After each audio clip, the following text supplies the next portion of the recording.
Welcome back to the Inspire Hope podcast, where we're planting hope for kingdom growth. There's nothing more inspiring than God being at work in people's lives through their stories. We are Rachel and Samuel, and we are the hosts of this podcast. Hey Rachel, on this week's episode, we have asked Pastor Brad to share with us how God has worked in his life. Brad is a friend of mine, and I am excited to listen to Brad's story today. Then we will return to share the lessons we learned from this story and add some application and Bible verses that will help you apply it to your life too. Hi, my name is Brad. I am a husband, a father of three, and a local church pastor in Winnipeg, Manitoba. And I'd like to share my story of God sustaining and restoring me through a particularly difficult season in my life. It was back in about 2015. My sister, Marcia, was diagnosed with brain cancer. She was just 2 years older than me, and growing up, we were very close. We, as adults, had come to live in different provinces most of our adult life. She lived in Alberta, and me and my family in Manitoba. So we found it challenging. Both of us were in ministry, and we found it challenging to stay in touch or stay close from such a distance. But whenever we got together, that deep bond we had formed as kids was always there. And it just seemed like we were able to pick up where we had left off. And so when we got the news about her diagnosis, and then we're part of her subsequent journey through surgery and watched her recovery, but then watched her deteriorate and finally experienced her passing. It was a very, very painful journey for me, and not just me, but for all who loved her and were a part of her life. I just want to talk about my sister Marcia for a moment. She's a truly remarkable woman. She lived life with such zest, I guess you could say, despite having a lot of disappointments and sorrows. She and her husband, Richard, were in ministry, as I'd mentioned, and were just such wonderful pastoral presence in many people's lives. But that was in the midst of their own pain. They were unable to have their own children. But, I just so admired my sister because she didn't allow that to embitter her. Rather, she chose to trust the Lord, to love well out of that place. And out of that place of loving God and knowing Him, they adopted 4 beautiful children. And I think this is partly why it was so deeply confusing for all of us as we watched her story unfold. I think we just couldn't grasp why God would allow her to be taken at this time and in this way. It was a time where her children really needed her. It was a critical period in their lives. And her husband was pastoring a small country church. They had a vibrant ministry. They were working hard for God's kingdom. They had their struggles, but they struggled well. So, it just didn't make sense. It was so hard for this to compute to us. And so on the weekend that we got the news that she was near the end, my family, my oldest sister, my parents, myself, my wife, and our children, we were all getting ready to get out to Alberta. My oldest sister actually went first. She was able to be at Marcia's side when she passed. My parents were on the road when they got the news, and we were just getting ready to leave Winnipeg when we got the news that she had gone to be with the Lord.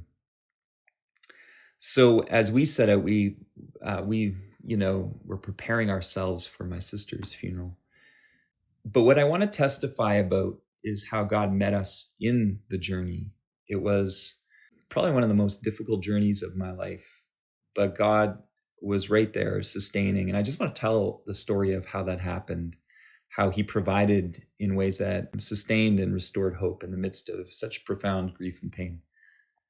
So to tell you the story, I have to kind of go back a little bit in time. Some months previous to my sister's passing, I had received a phone call from an old friend, and he just asked the question, "So what are you driving?"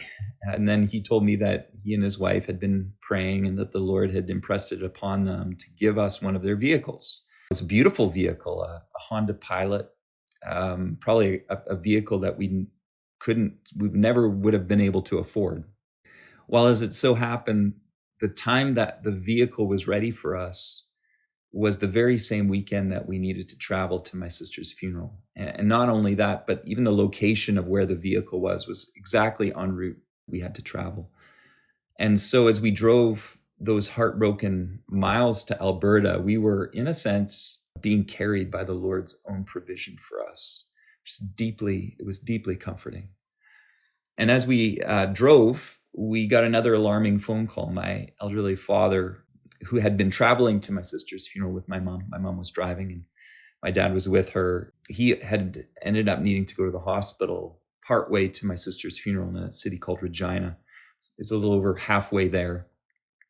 And he had become extremely weak and was unable to proceed to our funeral. And because we left behind my parents, after my parents, the hospital my dad was in was actually on our route to the funeral. So we were able to go directly there to be with them.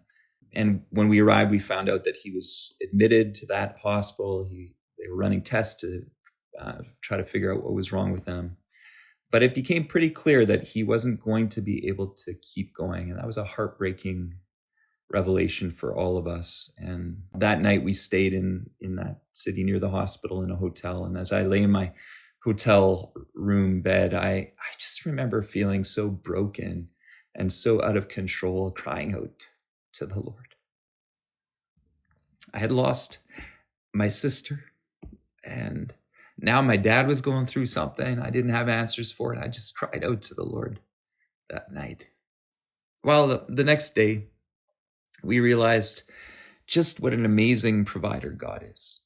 Over that night, God had been working in my dad's heart, and he told the family that he encouraged us to continue on to the funeral without him, and that he was at peace with that. That was a miracle. We also discovered that my dad had somehow been placed in a really special place, a particular ward, a special ward, I guess, for lack of a better term. He was in an experimental ward in this hospital. It was a ward that was pioneering a more collaborative approach to medicine. And they had things in place so that even though we were away from my dad, we could speak to the doctors, the nursing staff by phone. We could call at any point of the day and talk to my dad. They were so, it was an amazing experience to see the healthcare that my dad landed in. God just really provided and made a way for him. And the doctor that was kind of watching over my dad had this hunch that he knew what was wrong with my dad, but he would just need some days to adjust his medications and see how he responded. So we pressed on. We carried on to my sister's funeral in a vehicle that God had provided just in time, and in the knowledge that God had provided the care for my dad that he needed just at the right time, at the right place. And so that's my story. This road of grief that we were on continued past my sister's funeral. In fact, I went through a very difficult time in the years that followed, coming to terms with the loss and coming to terms with God I served. And it's been a complicated grief, but I have these amazing examples of God's faithfulness and provision to look back to, and a testimony of how God has sustained and restored my hope when things got really hard. And for that, I am so grateful. Wow, thank you so much, Brad, for sharing that story. I am sure the emotions are raw in that, but you just can't help but hear how God provided and worked in your life in such an incredible way. I was actually choked up with tears just hearing the way that your family saw the Lord in that time of deep grief. There was a lot going on there. There's a passage in John 14:27 that says, "My peace I leave with you, my peace I give to you. I do not give as the world gives. Do not let your heart be troubled or fearful." The passage fits this well in the sense that in times of grief, peace is what seems to go the quickest. In chaos and surprise, even though Brad and his family knew that this was coming, there's still that sense of lack of control and human fallibility that hits in those moments. But I love that we can depend on the Spirit of God in those times, that Jesus says, my peace I give to you. It's not the same as the world. That in those times of sorrow, we can turn to Him and find peace that doesn't even make sense for our situations. Paul Tripp once said, I'm paraphrasing this, but Christians should mourn the most because we understand life and death even more, that death is a consequence of sin in a fallen world. But we also, as Christians, can hope the most because for those who believe in Jesus, we have that expected hope and that assurance that we are going to see our brothers and our sisters in heaven again. And so there's this tension between the two that's offered between the mourning of the world and yet the hope in Christ. And while we're doing that, the Spirit is moving and working to provide that peace that our hearts are yearning for. And God does that by His presence, by showing up, by revealing that He is there with them and working with them in the midst of that sorrow. What do you think, Sammy? Using the word peace, like Paul says, I think it's Paul that says, the peace that passes all understanding will guard our hearts in Christ Jesus. In Christ Jesus that you can find that peace. The peace knowing that your sister is passing away, and it's not like you're okay with it, but she's going to a better place. The peace that at the same time you don't know what's happening to your dad as you burying your sister, but your dad is saying, okay, go with the program, just go with it. No, I go bury your sister. We'll keep going with it. That is like Brad was saying. It's a little bit confusing. Like, what's going on here? I don't understand what's going on. But one thing I know, Rachel, is that God brought people into our lives or brings people into our lives in ways that we will not expect. So let me tell you how I met Brad, and we'll keep talking about the peace that God gave. It's not like the world gave it, but like God gave it. For a short time, I was a salesman. I was selling cars, and Brad came into the store. He's looking for a car, and he got to talk to me. And as he's talking to me, he's telling me specifically what he wants. And I said, okay, Brad, we don't have this car. But what I can do, I will get your address, your email, and then and your phone number, and I will contact you if we have that car. Okay? He said, okay, no worries, let's do it. So he's giving me his email, and he said Trinity, and he continues. I said, wait a minute, what do you mean by why Trinity?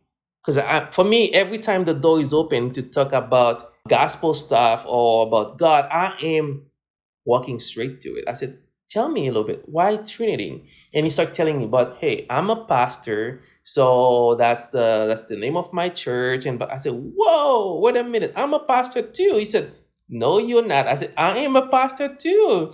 So he was like, are you serious? I said, yeah, I've been a pastor for almost 10 years, and I just took a short break.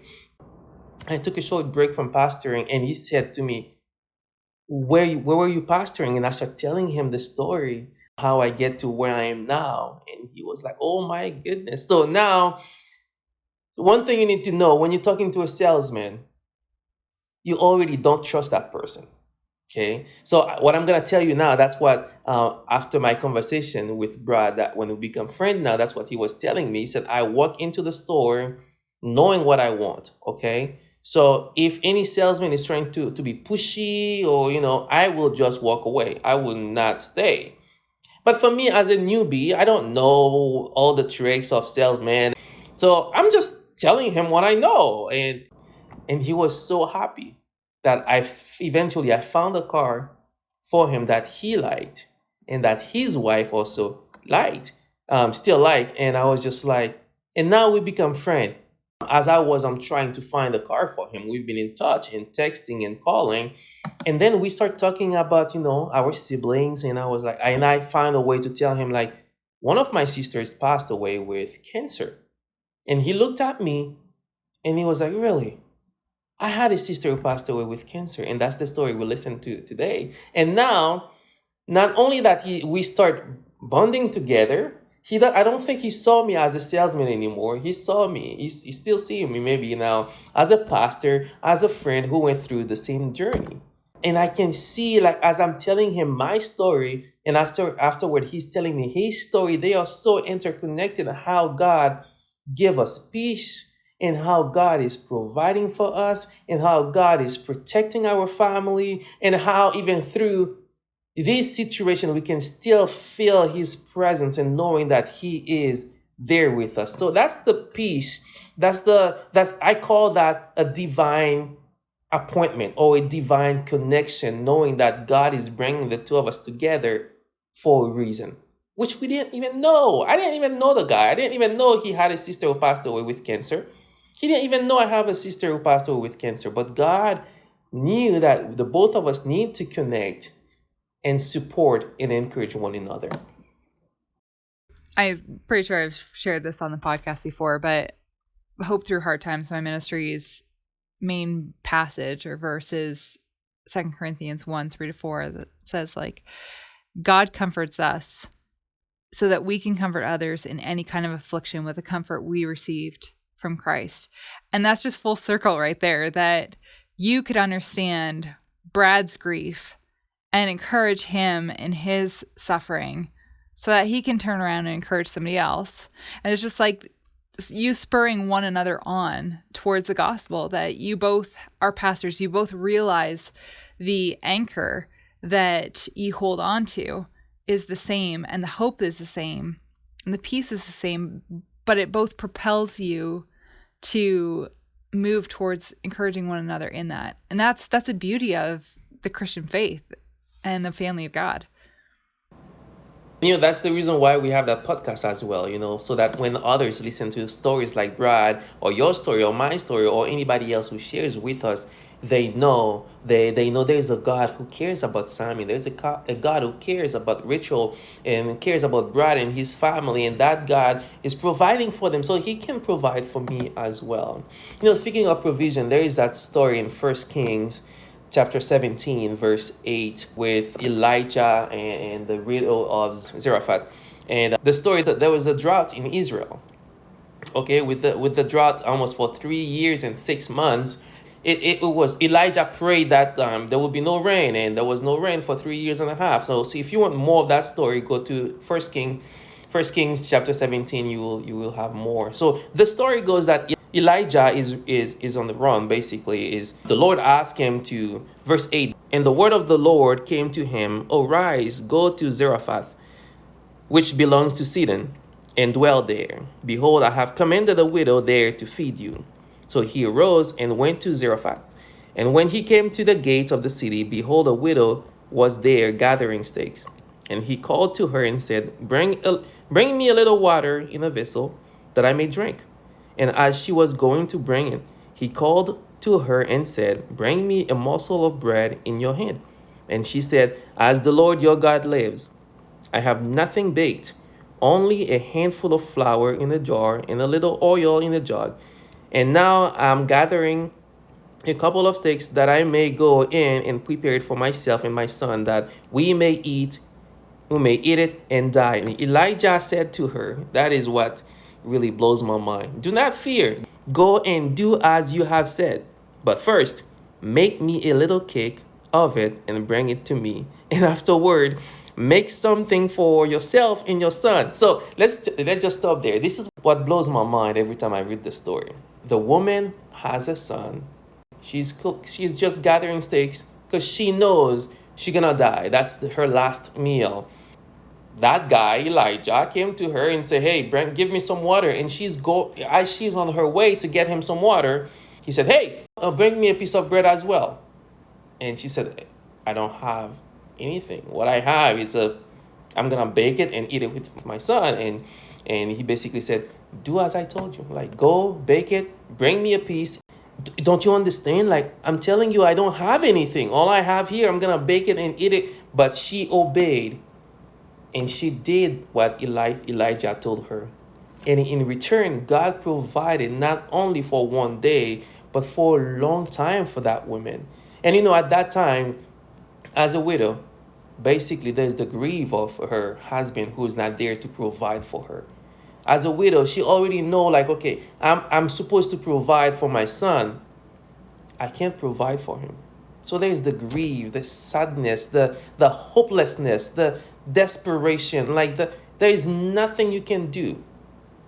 There's absolutely nothing you can do. And now you're just getting ready to die. And God provided in an unexpected way.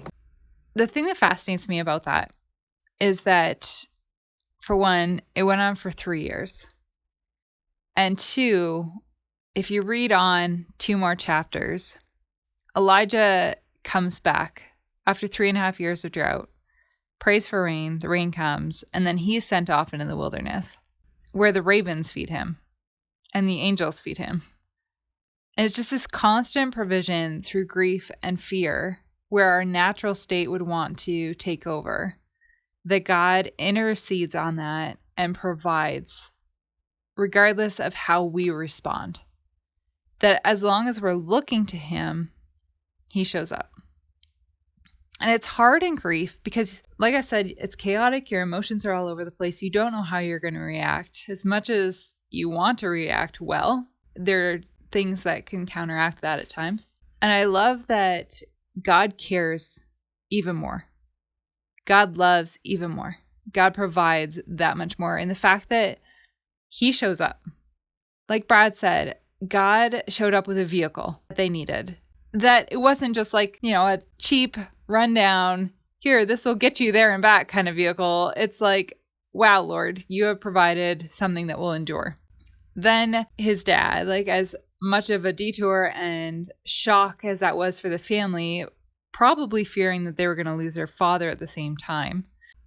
Also, God shows up, provides a hospital that will collaborate with a family, that even though they can't be there with him, the doctors are engaged with the family, offering peace there as well.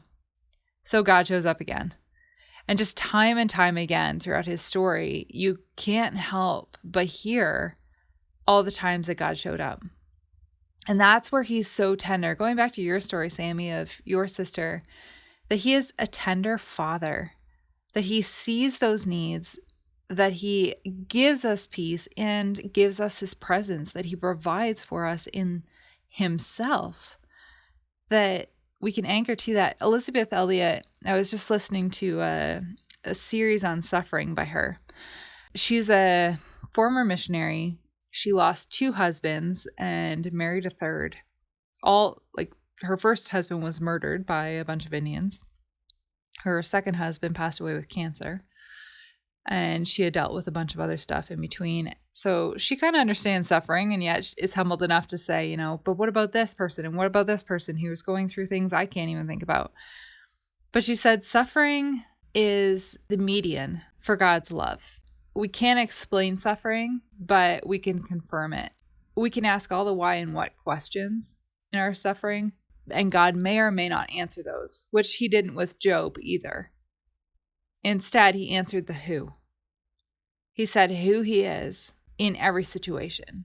To Job, to Brad, to you, to me, to all these stories that we've heard, is that God shows us who he is, and that is enough for that time. A couple of passages that come to mind. One, that Jesus wept when Lazarus died, even though he was going to raise him to life again. And 2, that before Jesus' own passing through death, he wept to his Father. So I appreciate the fact that no matter what we go through, God never calls us to go through anything he has not endured himself. And the comfort and the peace that we can find in that though we don't understand suffering and we don't understand grief and why we have to endure it, aside from the consequences of living in a fallen world, is the fact that Jesus knows the feelings we go through. This is something that Jesus understands deeply. He understands grief. He understands sorrow. And he meets us there in that. You are a beloved son of Christ. And so he will comfort you because he understands what that's like. He understands how it is to lose a deep and close family member or a friend like Lazarus was to him. And he understands what it's like to go through death. What better comforter and friend can we find in that? Brad, thank you for being courageous in sharing that story with us today. And I know that it can relate to so many people's hearts and touch them in a way that will be profound. Thank you so much to you, all of you, for joining us at Inspire Hope. If this podcast has inspired and added value to you, would you mind leaving a review and recommending the podcast to your friends and family? It would mean a lot to us. Do you have a story that you want to share? Email us at inspirehopepodcast@gmail.com. Have a great day, everyone. And remember, your story can inspire someone today. Till next time.